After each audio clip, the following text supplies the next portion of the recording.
अकोला जिल्हा स्त्री रुग्णालयातील नवजात बालकांसाठीच्या अतिदक्षता विभागात मॉक ड्रिल करण्यात आलं।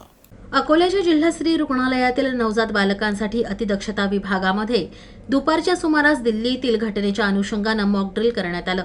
यात दिल्लीतील घटनेची पुनरावृत्ती होऊ नये म्हणून जिल्हा स्त्री रुग्णालयातील नवजात बालकांसाठी अतिदक्षता विभागात वैद्यकीय अधिकारी आणि कर्मचाऱ्यांनी आलेल्या प्रसंगाला कशा प्रकारे हाताळायचं आणि बालकांचं तसंच आपल्या जीवाचं रक्षण कसं करावं याचं प्रात्यक्षिक दाखवण्यात आलं, जेणेकरून प्रत्येक कर्मचाऱ्याला बालकांसह आपले प्राण वाचवता येतील।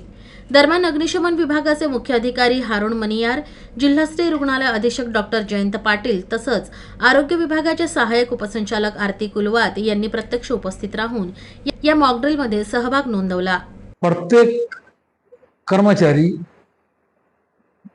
जे सीएस पासून आमचे सिक्युरिटी गार्ड पर्यंत त्याचा सहभाग घेतला आणि अशी काही घटना जसं दिल्लीला घडली, एक गुजरातला एसएनसी युनिटमध्ये जे घटना घडलेली आहे त्याला समोर ठेवून आम्ही आमच्याकडे जे जे काही सिस्टीम आहे ते सजग आहे का, ते ॲक्टिव्ह आहे का आणि ते सफिशियंट आहे का ते आम्ही पाहिलं।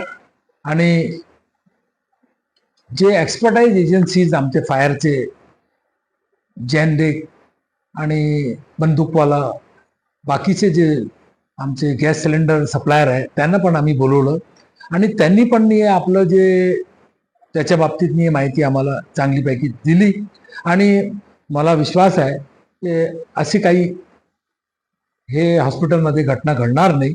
कारण काय, इथे जितके अधिकारी कर्मचारी डॉक्टर्स एकदम अलर्ट आहे आणि जे सिस्टीम लागलेली आहे ते पण ॲक्टिव्ह आहे।